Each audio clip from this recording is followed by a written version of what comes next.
The Earth was once the center of the universe. It was flat. Then it was round, and it circled the sun. It was no longer the center of the universe. It was a tiny part of the Milky Way.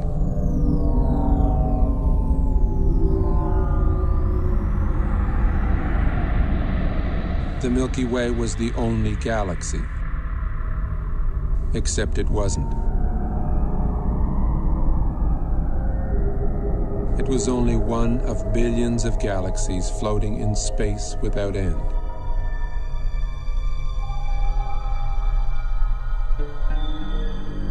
Every single time we think we've got it all figured out, we realize we've merely found another piece of the picture.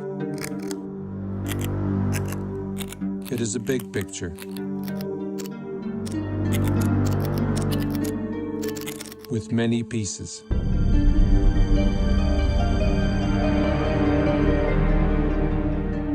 Sir Isaac Newton was the first to state the law of gravity. Eventually, everybody agreed that gravity alone formed galaxies and stars and planets, and that gravity alone holds the universe together.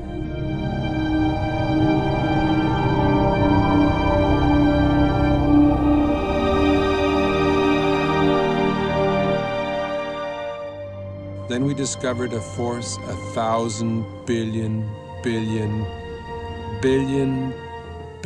times more powerful than gravity.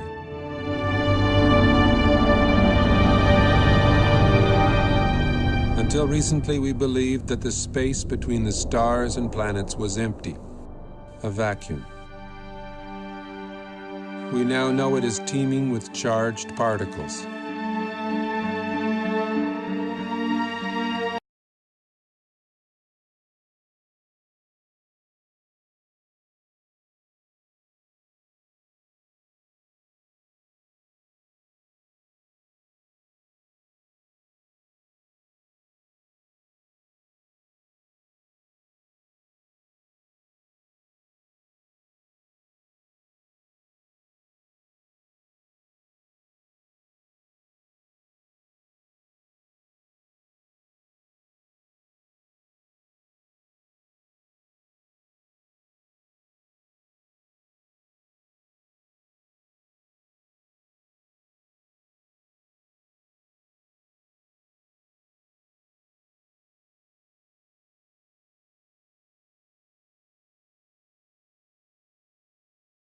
But something else.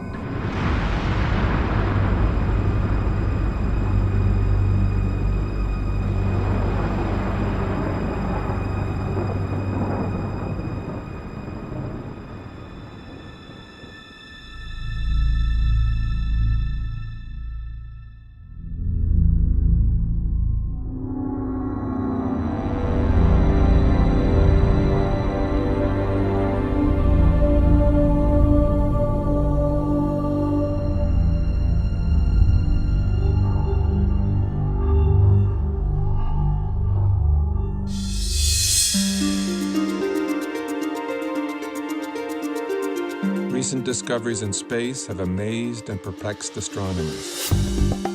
Current popular theories in the sciences can neither predict nor explain the phenomena we are now observing.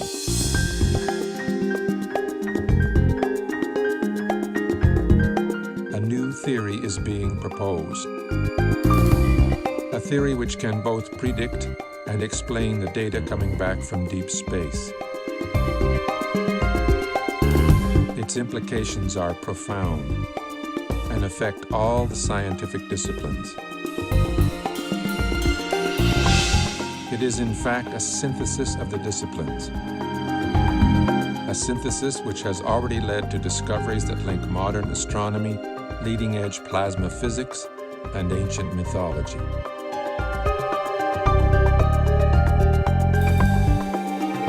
The electric model offers us a new interpretation of the workings of the universe, the history of our solar system, and even human history.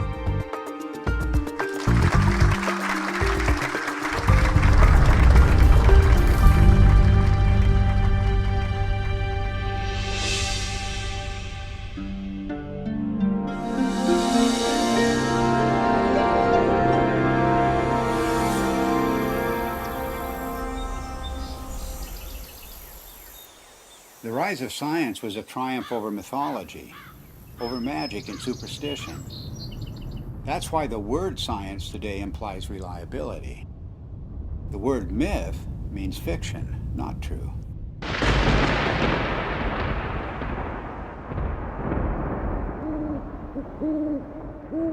And it turns out that the key to understanding the myths is the same key that is now helping us to understand objects in deep space,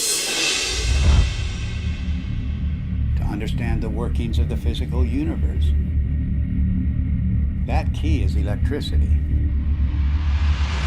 It was 33 years ago that I first began to wonder about these preposterous stories told around the world, what we call world mythology. What was it that provoked this incredible outpouring of human imagination just a few thousand years ago, just before the birth of the first civilization? I came to a radical conclusion that the myths arose from extraordinary natural events. Our early ancestors witnessed things in the sky that are not seen today. The events were awe-inspiring, both beautiful and terrifying. So it shouldn't surprise us that the myths are so incomprehensible. Well, of course they're incomprehensible. The celestial references are no longer present. It was in 1994 that I was invited to come to the US to attend a conference which was dealing with the possibility that the ancient sky, as witnessed by our earliest forebears, was different to the one we see today. I'd been interested in this kind of idea because it could only be explained in terms of electromagnetic influences within the solar system. So it came as a bit of a shock and a surprise to see David Talbot showing slides at one of the sessions at the conference, which I recognized immediately as being similar to those of electric discharges in the laboratory.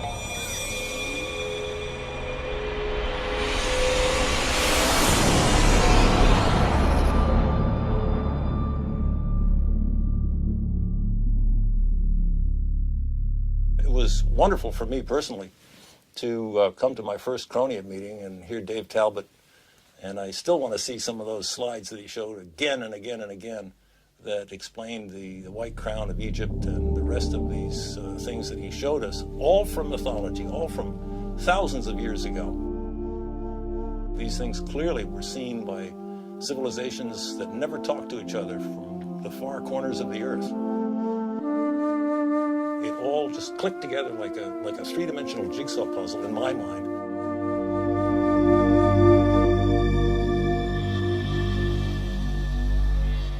A breakthrough for me came when I realized that many different cultures spread around the world use different words, different symbols, different myths to describe precisely the same formations in the sky. The Ouroboros, or celestial serpent biting its tail, for example, occurs on every habitable continent, but it has no ties to the world we now observe. Like all of the archetypes, it is part of an alien sky. A cosmic column rising to the center of the sky, holding aloft the wheel of heaven. And much more than a wheel, because this was the revolving cosmic temple, the city of the gods, the kingdom of heaven, always resting on the cosmic column. Then there's the image of the four rivers or pathways radiating from the center of the sky out to the boundary, the rim of the wheel. The simplest forms lead you invariably to the full story of world mythology. The hero's journey unfolds as the story of the wheel's axle. The mother goddess finds her identity in the star at the summit, the hub and spokes of the wheel.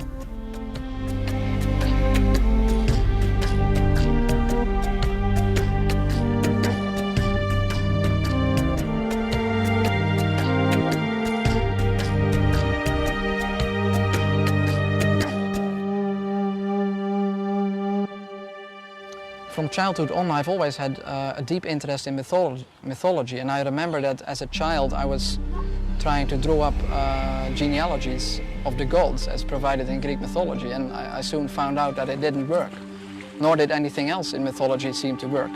There was no singular fitting explanation that would make sense of these stories.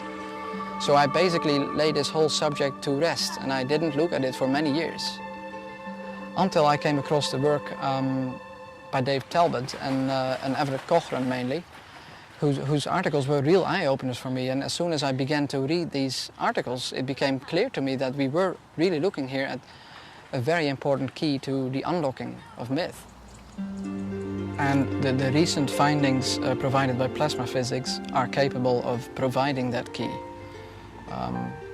Based on the results we have seen so far in Dr. Perret's investigations with petroglyphs, which he matched successfully to laboratory experiments involving plasma, it has now become crystal clear and I think undeniable that the morphology of plasma as it manifests itself both in the laboratory and in space can account successfully for the major themes in mythology.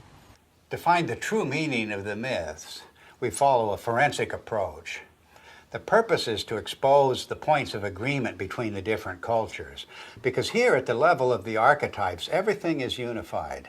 There are no isolated themes of myth at the level of the substructure. This is like a holograph.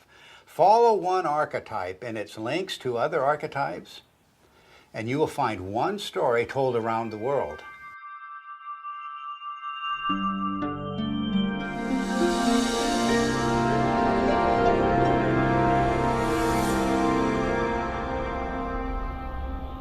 Throughout almost all of history, we have regarded the states of matter as being solid, liquid or gas. But in the last century or so, we have found that there is a form of matter where the charged particles within atoms are separated to some degree or another, and that is known as a plasma. It is the fundamental state of matter. It was not until the second half of the 20th century that we came to realize the role of plasma in the universe. And this has changed the picture of space completely. Not long ago, we thought of the physical universe as being constituted fundamentally of nothing more than atoms and empty space. But a plasma includes at least a percentage of charged particles, protons and electrons, that are not bound to any atomic structure. And plasma is an excellent conductor. Electrons will move efficiently in the direction of charge equalization, and that's an electric current, of course. Now, the reason why we see magnetic fields everywhere we look in space is because electric currents produce magnetic fields, and only electric currents produce magnetic fields. But astronomers working only with gravitational equations did not anticipate the discovery of pervasive magnetic fields in deep space.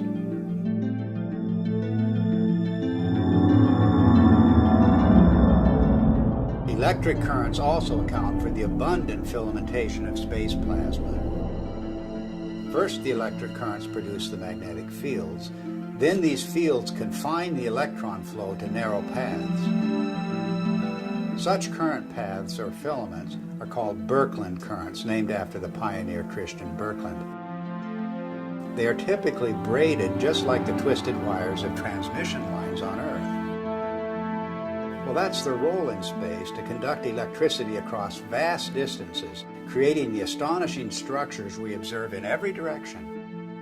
None of these structures were anticipated by gravitational theory, and none are indicated by the behavior of neutral gases in a vacuum. In any theory of the universe, plasma is extremely important because it has been found since the space age that it makes up 99.99% of the visible universe. So our inexperience with it on the Earth's surface is rather crippling when it comes to trying to decide on a cosmology to explain the visible universe.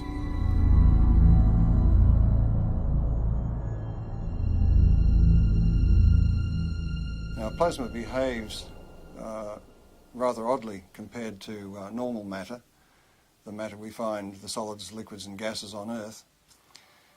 If you look at a novelty plasma ball, you will see that it forms these bright filaments that dart all around inside the globe. And if you look closely at them, you'll see that they're actually twin filaments twisted together. In other words, nature finds it efficient to be able to transfer energy over a distance by twisting two pairs of filaments together. And this is a characteristic of the way plasma carries electric currents in space. And one of the puzzles that has faced astronomers since the space age is the discovery of filamentary structures in galaxies, around stars, even the cometary tails of planets and comets themselves. These filamentary structures have come as a surprise.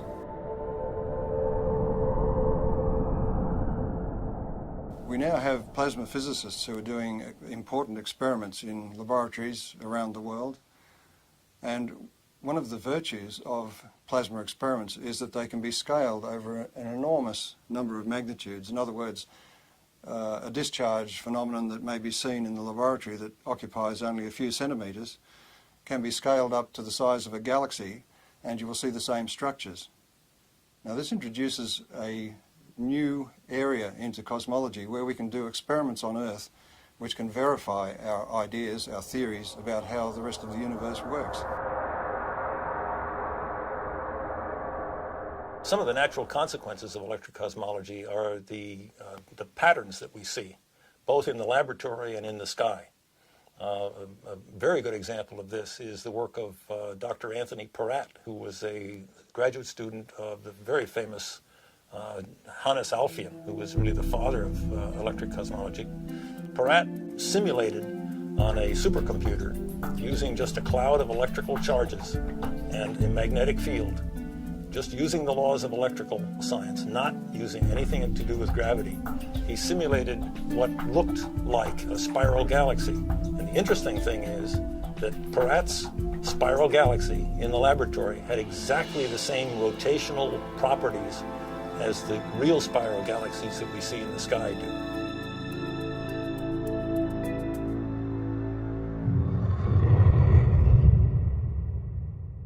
Plasma was named by Irving Langmuir because of its lifelike qualities.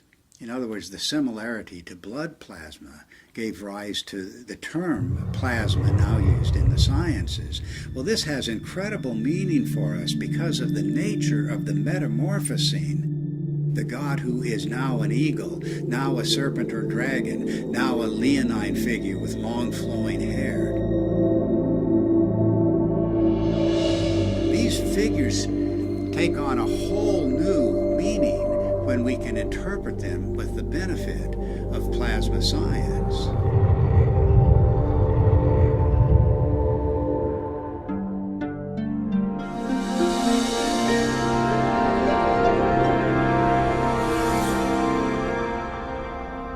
The new instrumentation that was developed in the space age expanded our ability to perceive things, perceive facts. We could now see things in the entire electromagnetic spectrum instead of just the narrow sliver of visible light. What you're seeing is the actual moment of deploy there when we take the switch to deploy, and it's so quiet. And we had sensors that were out in space. We were freed from the geocentric and anthropocentric order that had prevailed before.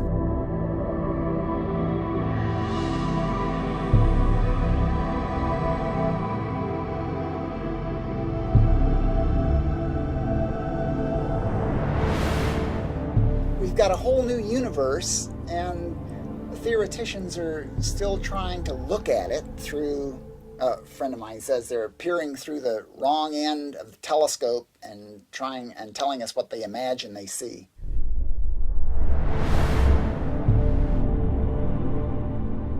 Modern cosmology gives us a rather disconnected view of the universe.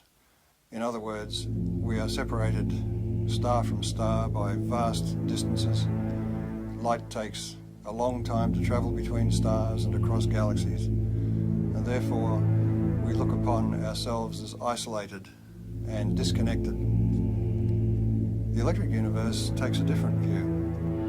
It says that we are part of the Sun's environment, electrical environment, and the Sun is a part of the galactic environment. And the galaxy itself is strung, like all galaxies, on huge electric currents flowing through the universe.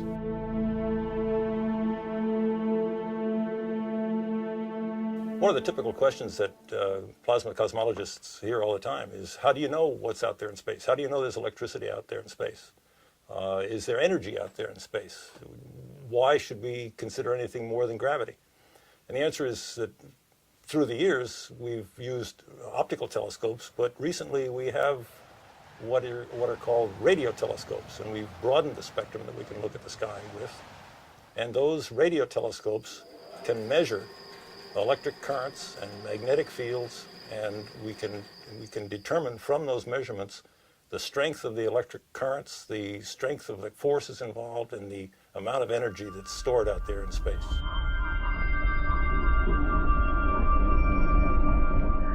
The two major pillars of modern cosmology are based on the theories of relativity and quantum theory, and yet, as Einstein himself noted, the two are incompatible.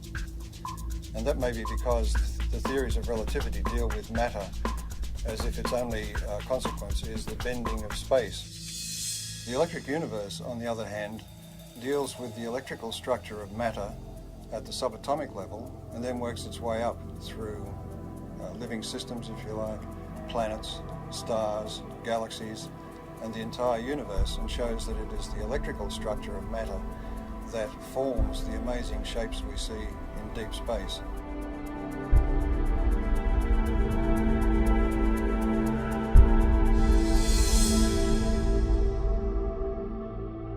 We can demonstrate the existence of these currents flowing between galaxies and between stars by the presence of the magnetic fields they generate.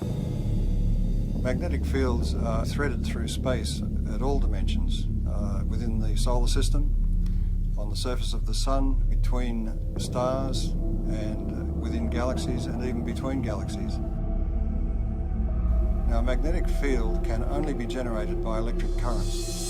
So, in other words, to continue that magnetic field for any length of time requires that there be electrical power input into those magnetic fields. And that raises the whole question of where does this power come from?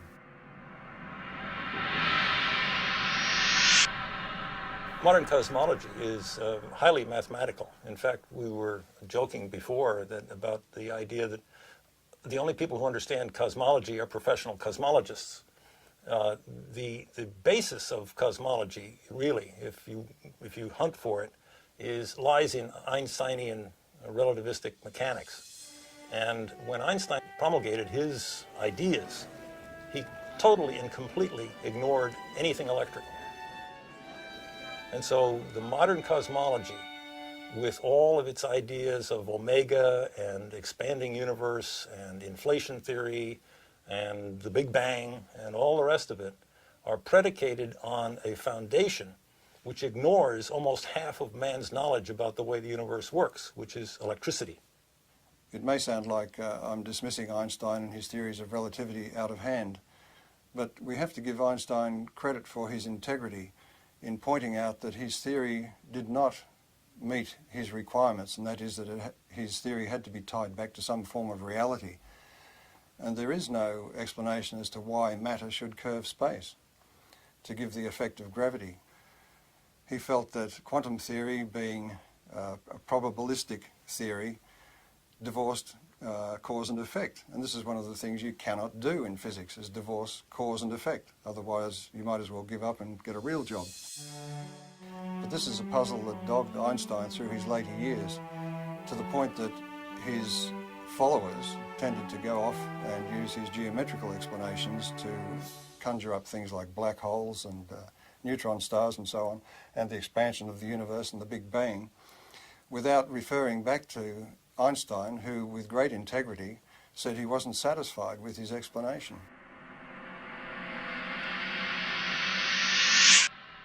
One of the problems faced by astronomers after the space age began was to explain the discovery of very concentrated outbursts of energy in deep space. And that meant for them, since gravity is the only driving force available to them, that they required an infinite concentration of mass, because gravity is an infinitely weak force.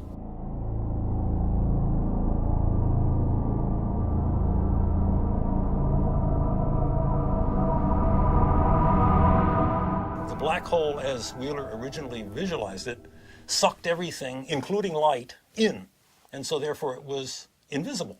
So he could postulate its existence, and we couldn't see it. And because we couldn't see it, we couldn't prove that it wasn't there. Later on, in order to explain these fantastic emissions of energy from galaxies, it was proposed, and I believe it was Stephen Hawking who did it, that there were various types of black holes, some of which actually then spat matter back out again in jets. Because, why? Because we had observed jets. In the electrical model, it's quite simple. If you think about it, the power that's expressed in your own home, in the heaters and the electric motors and the lighting and so on, is actually generated at a vast distance away from your house. In deep space, the same thing is true. The energy which we see concentrated in these events which are attributed to black holes and so on can more easily be explained as the confluence of electric energy from different parts of the same galaxy or even from other parts of the universe. And it is this explosive release of energy which forms the vast jets that we see lit up and exploding from the centers of active galaxies. We also have observed double radio sources either side of galaxies. And that event was predicted by Hannes Alfvén, the founding father of modern electrical cosmology, and is still to this day unexplained by standard cosmology. One of the most interesting phenomena in the sky is the so-called pulsar. A pulsar is an object that is observed to put out pulses, both of light and radio activity, RF, in the RF spectrum. And those pulses are extremely rapid. They are something like milliseconds apart. So it's like a extremely fast strobe light. And thinking of a strobe light, astronomers immediately leapt to the lighthouse kind of analogy. Something that must be spinning around, a beam is going around, and it's going around so quickly that this thing goes flash, flash, flash. Well, once the repetition rate of the pulsars was observed to get up to in the millisecond range, that meant that this star that was putting out this beam of radiation would have had to be rotating at 300 times a second. And 300 times a second, we're talking about the speed of a dentist drill. So the astronomers decided, well, normal stars couldn't possibly rotate at that speed, and so they postulated the existence of what they called a neutron star. A neutron star is a star that is so dense that it holds together so well that it can indeed rotate at the speed of a dentist's drill. Well, the problem is that in nuclear chemistry, we know that you can't pack neutrons together that densely. They will all fly apart instantaneously. There's a principle called the island of stability in nuclear chemistry that absolutely prevents that. So here again we have the standard astronomers or astrophysicists going directly against another well-developed science. In the electrical model, however, there's a very simple explanation for pulsars. Everybody is familiar with the idea that the pulses can travel back and forth on electrical transmission lines. Such uncontrolled pulses, for example, were responsible for the famous Northeast blackouts. A similar effect can occur between two binary stars connected by a plasma. The two binary stars act like capacitors that store charge. And if you reduce that in size to something you can produce in the laboratory, you can produce it in the laboratory, and it's called a relaxation oscillator. And electrical engineers use it and have used it for decades. The idea of producing pulses every few milliseconds is a sophomore level experiment in an electrical engineering laboratory. It doesn't require neutronium, strange matter, or any other fictitious device. All it requires is two capacitors, a battery, and a nonlinear resistor. And we maintain that that's exactly what a binary pair of stars connected by a plasma field presents.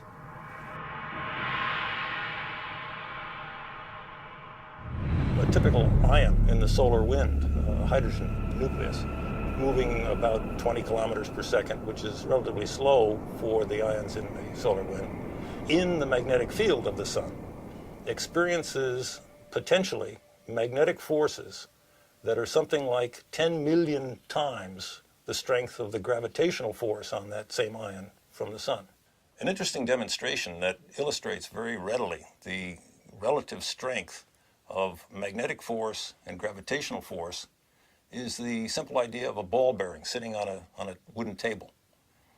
The entire mass of the Earth is pulling downward on that little ball bearing, and that's what prevents it from flying out into space.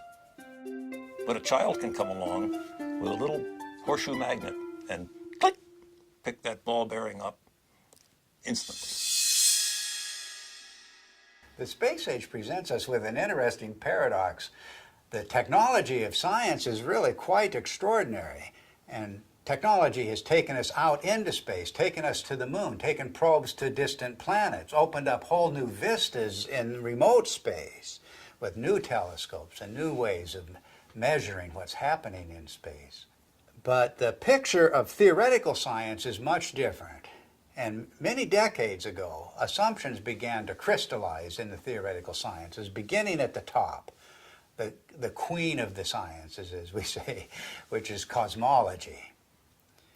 These theoretical assumptions have constrained all of the other theoretical sciences.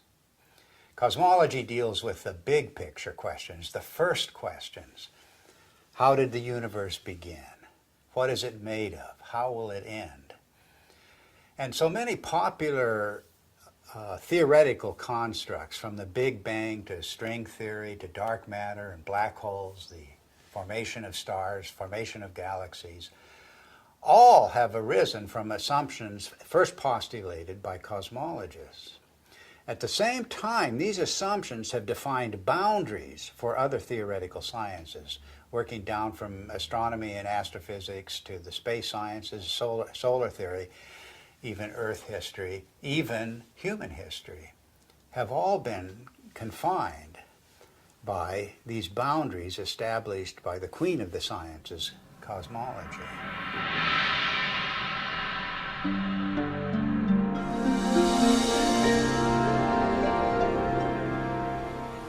The sun just dominates our sky as the source of light and warmth and life itself on Earth. And this preeminence of the sun is so clear and obvious that it remains a mystery why virtually every ancient culture insisted that before the present sun, there was a quite different. The central sun, the superior sun, the best sun, the motionless sun. And all of these cultures, whatever may be the meaning of these traditions, are insisting that the sky has changed. Of course, our ideas about the sun have continually changed. Only a few centuries ago, the sun was a campfire or ember in the sky.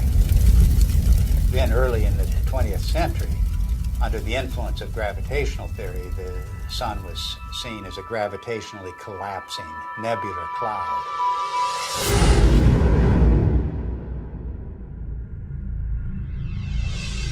In the atomic age, astronomers began to visualize the sun in terms of a nuclear furnace hidden at its core. But now we're in the age of plasma science, with discoveries of the electric currents in space. And it's inconceivable that these discoveries would not change the picture of the sun again.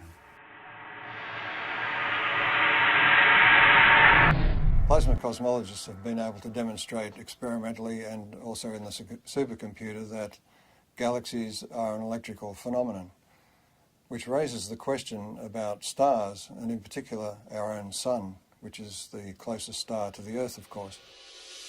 Any theory of the sun has to explain how it could continue to burn for billions of years, and also explain its present size based on its known mass. And of course, as soon as nuclear energy was discovered, it was grasped immediately as the energy source of the sun. But all of that assumes that the sun is disconnected and an isolated body, and that it must consume itself over its lifetime to provide the heat and light that we receive from it. But if the sun is connected to the rest of the galaxy in an electrical sense, it doesn't require to burn itself at all. And the energy that we receive is actually being received from the galaxy, and the sun is acting as a focus for that energy.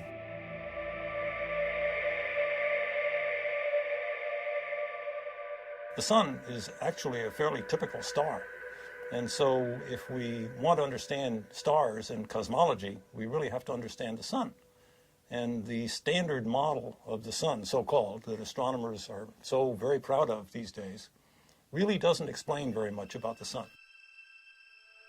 Why is there a corona in the first place? Everybody knows about the corona, the beautiful corona that we see during solar eclipses. Why is it there? It's clearly an electrical phenomenon.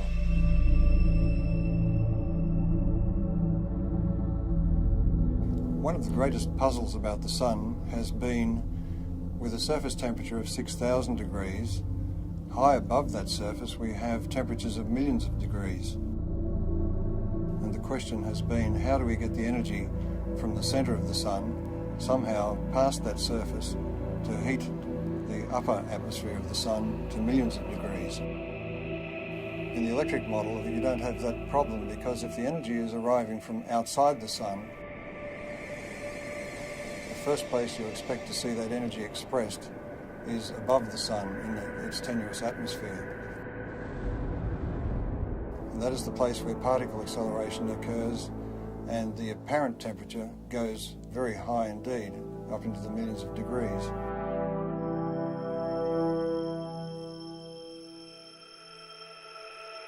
The fact that the particles in the solar wind accelerate, that is to say, increase their velocity with increasing distance away from the sun, the farther away they get, the faster they go. And the fact that those particles are indeed charged particles leads me, as an electrical engineer, to come to the immediate conclusion that this is an electrical process. In the solar model, think of the sun as being a positive anode, very high voltage body that obviously would emanate an electric field. And if you put a charged particle in an electric field, it will accelerate. That's the way we accelerate particles here on Earth. It's the way every physicist and electrodynamicist has ever increased the velocity of a charged particle, is put it in an electric field. One of the features we observe on the sun, which have no business being there, according to the standard model, are sunspots. The most significant thing about a sunspot is the fact that the center of the sunspot is dark. And if the sun is trying to radiate energy from its core into space, we should expect that it is bright. And if you think about that umbra, that darkest place in the center of sunspots, that's the place where we can see deepest into the sun. And just consider the fact that at that point where we can really see down into the sun, that's the absolute coldest place that we are able to measure. If the center of the sun is really a nuclear fusion furnace, it should be the hottest because we're closest to the source, and it's not the case. If you ask any astronomer, why are there sunspots? Why are the umbra dark? They will blame it on some sort of warped, twisted magnetic fields. They will say that it has to do with the solar dynamo, all of which lurk unseen like a big genie somewhere below the surface. These phenomena are only to be expected if the sun is electrical in nature. Astrophysicists make the claim that the solar fusion model has indeed been tested in the laboratory, and nothing really is further from the truth. Although each of the steps involved in the hydrogen to helium fusion reaction have indeed been verified experimentally, the overall experiment, the overall reaction, has never been produced in a continuous laboratory experiment. continuous hydrogen to helium fusion has not been attained in the lab. The strength, in fact, of the electric cosmology is that indeed all of the mechanisms that the electrical people talk about have indeed been verified over decades, in fact, at least a century, in the laboratory. The plasma scaling is well known, and plasma and electrical experiments have verified every step of the way.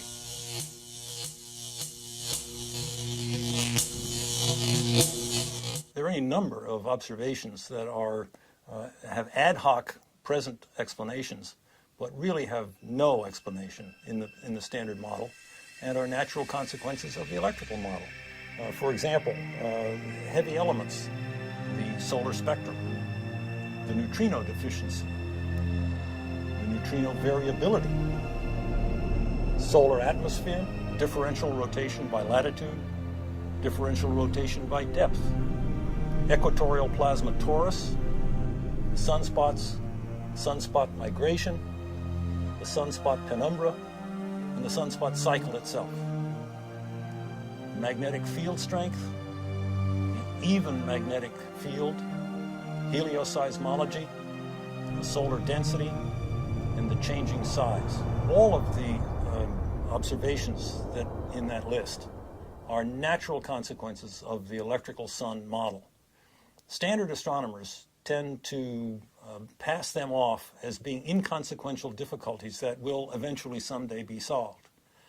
I maintain, and so do our colleagues here, that these are not inconsequential, but are rather death blows to the solar fusion model, because they are important. They're not secondary.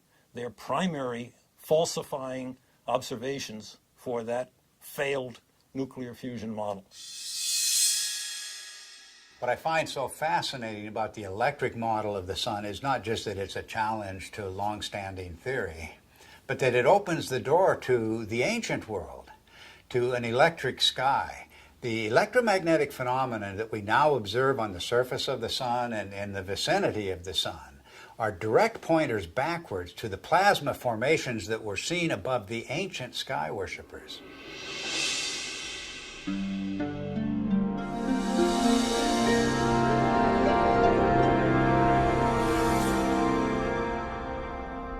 Electrical currents in space can either be invisible or they can be visible.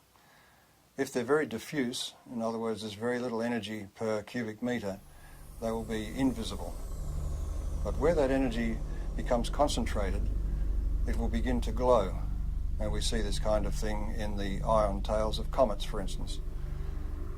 Where the energy becomes very concentrated, we begin to see arcs and sparks, if you like. Electrical discharge phenomena.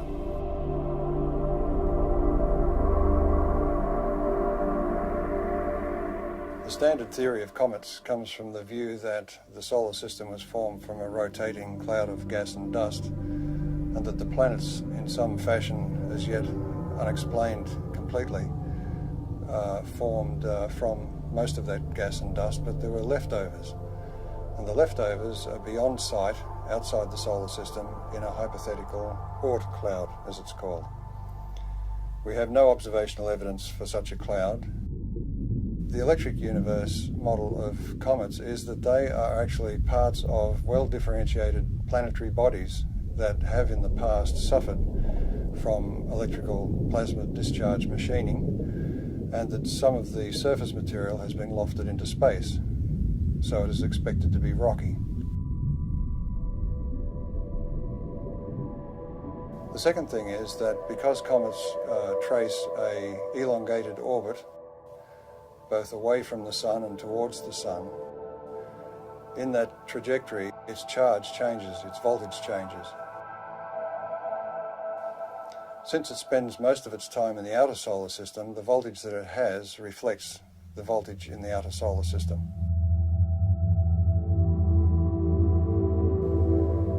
But as it hurtles towards the sun, as it enters towards the Earth's orbit, the voltage is changing rapidly, and the comet has to respond to that by beginning to discharge. And that's where we see the familiar cometary phenomena of the coma and the various tails that it produces.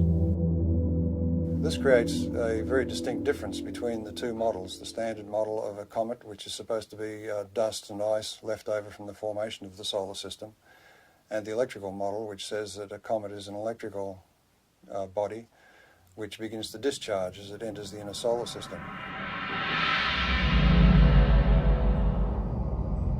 Ever since we've begun to look at comets in close-up, and Halley was the first one that was observed by several spacecraft close-up, it was found to astronomers' surprise that the material coming off the comet was coming in discrete jets and seemed to be coming from what looked like circular areas on the crater.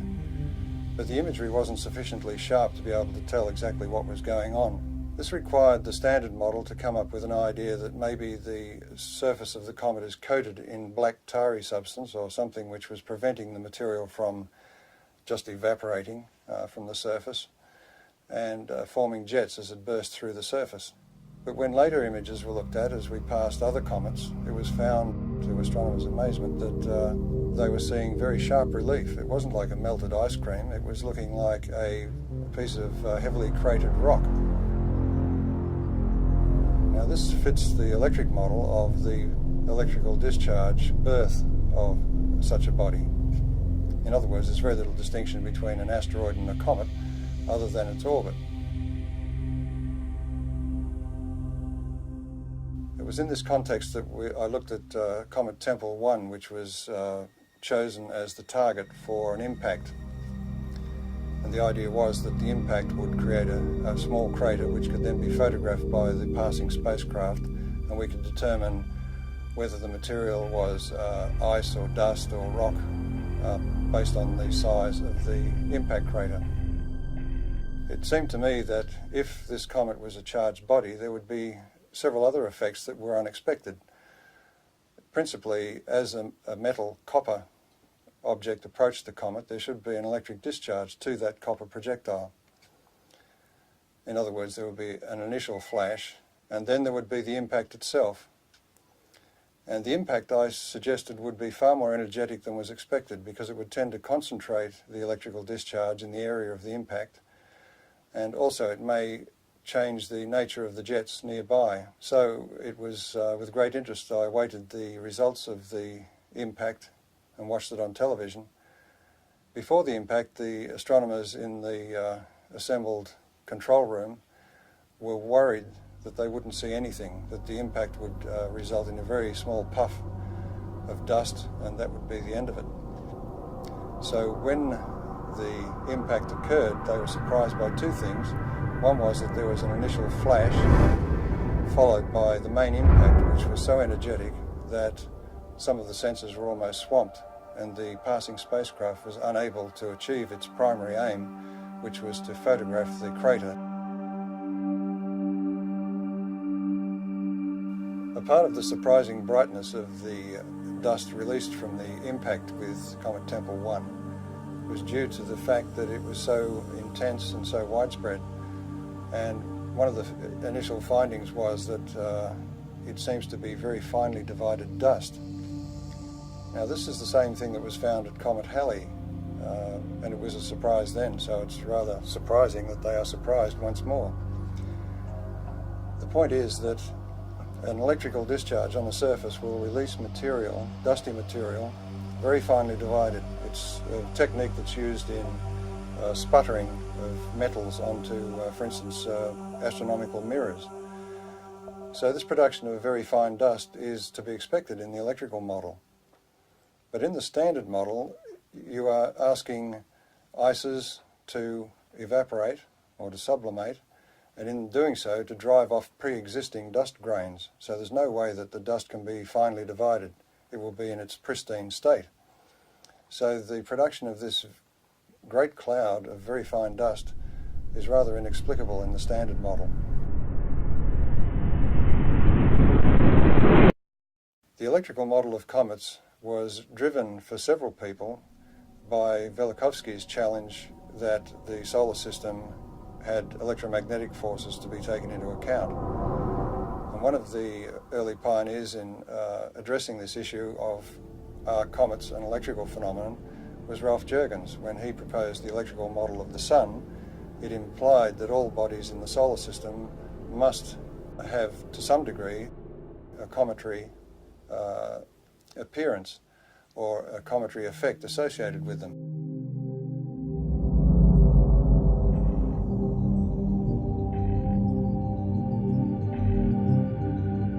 Ralph Jurgens, in his model of the Sun, showed that bodies moving radially towards or away from the Sun would experience electrical forces which could induce a cometary display, that is, a visible display.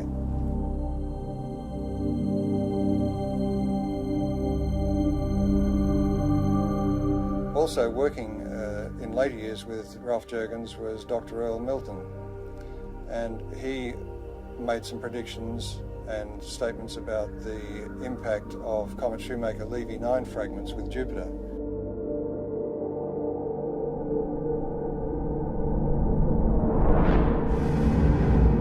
And his view of the electrical nature of those impacts was also vindicated.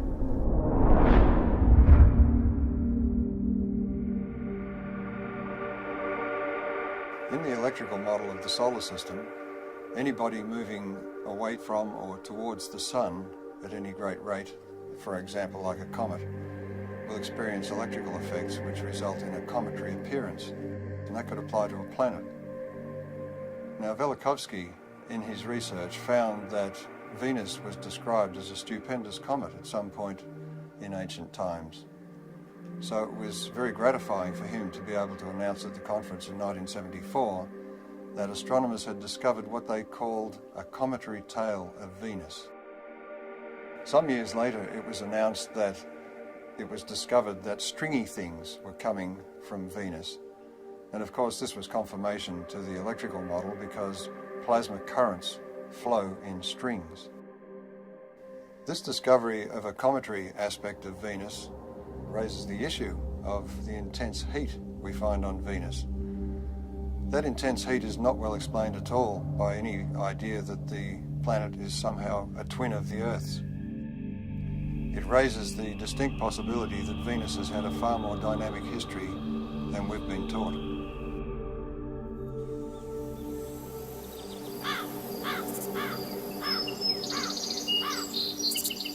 Our ancient ancestors were obsessed with the comet. Let the slightest wisp of a comet appear in the sky and all of humanity was thrown into terror. But why was this?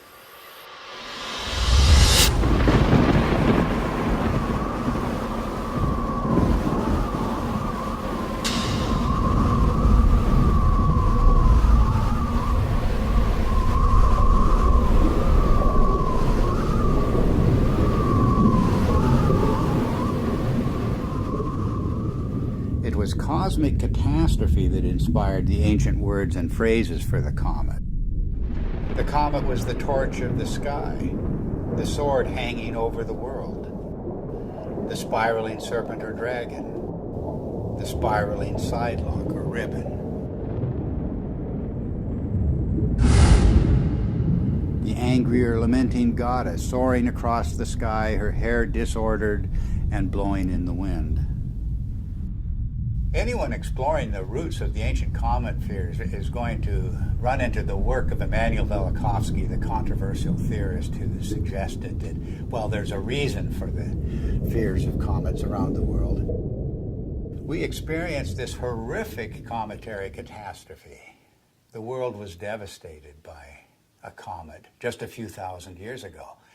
And Velikovsky went further. He said that not that long ago, planets appeared in the sky with comet-like attributes. In particular, he named the planet Venus as the great comet of antiquity. Both Walt Thornhill and I disagreed with many components of Velikovsky's reconstruction, but we also felt that Velikovsky had nailed certain principles that can help us to understand the early cultures. In particular, Velikovsky was correct in naming the planet Venus as the Great Comet. And the cometary language of Venus goes far beyond anything that Velikovsky himself published. every corner of the world, the language of the comet and the language of Venus are identical. Venus as serpent or dragon. Venus as torch of the sky. Venus as long-haired star. Venus as bearded star.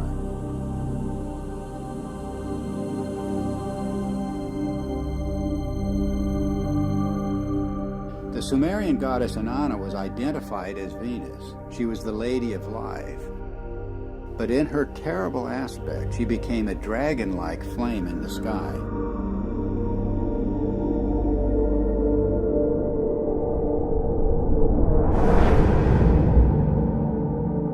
The texts say, like a dragon, you have deposited venom on the land,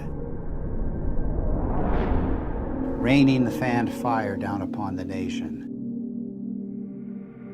Inanna became a roaring storm. She devastated the land. Mankind comes before you in fear and trembling at your tempestuous radiance, the texts say. Inanna's Babylonian counterpart Ishtar was also identified as Venus. She was the shining torch of heaven and earth. Furious and irresistible onslaught. I rain down like flames, the goddess announces. The Egyptian goddess Sekhmet has the same attributes. She takes the form of the fiery Uraeus serpent. She becomes a flame of fire in her tempest, a star scattering its flame and fire. Sekhmet herself says, "The fear of me is in their hearts, and the awe of me is in their hearts." No one at all can approach her, the coffin texts say. The streams behind her are flames of fire. The astonishing fact is that goddesses everywhere exhibit this terrifying and cometary aspect. The Canaanite Anat, the Hindu Kali and Durga, the Greek Aphrodite, Athena, Medusa, and countless others. And of course, you can add numerous counterparts in the New World, from the Incan goddess Chaska to the Aztec goddess Xochiquetzal to the legendary Nokomis of North American Indian tribes. The serpent or dragon is an unexplained mythical archetype. There's nothing like it anywhere in the biological world. And yet the same recurring features will be found in cultures the world over. The dragon's disheveled hair and shaggy beard. Its knotted aspect, and its worldwide appearance as entwined twins.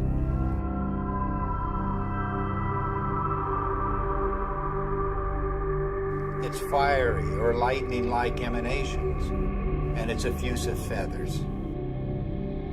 In all of the ancient serpent or dragon images, it's the luminous, filamentary, braided, spiraling, metamorphosing, and destructive aspects that stand out, the very traits of high-energy plasma discharge. The attributes of these mythic monsters remain unexplained only until we see the hairy and feathery attributes of the electric arc in the laboratory. We see precisely the same thing in enhanced images of the comet's tail. And we see the same thing in the comet-like discharges of distant nebulas. Gases in a vacuum don't behave this way, but electrified plasma does.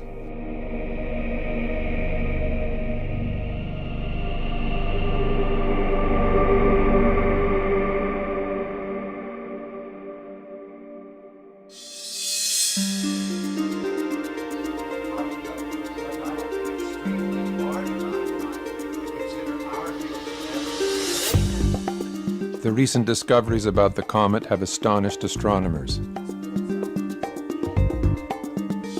Extreme ultraviolet light, X-rays, supersonic jets, sharply etched surface relief, and cometary nuclei fragmenting explosively.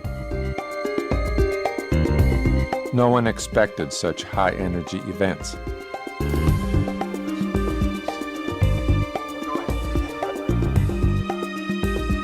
The electric model proposes that the comet is a charged object moving through an electric field. This would explain these phenomena. But what is creating the electric field? Suddenly, everything changes. And we are talking about an electric sun, electric stars, an electric cosmology, and a whole new way of looking at how the universe works.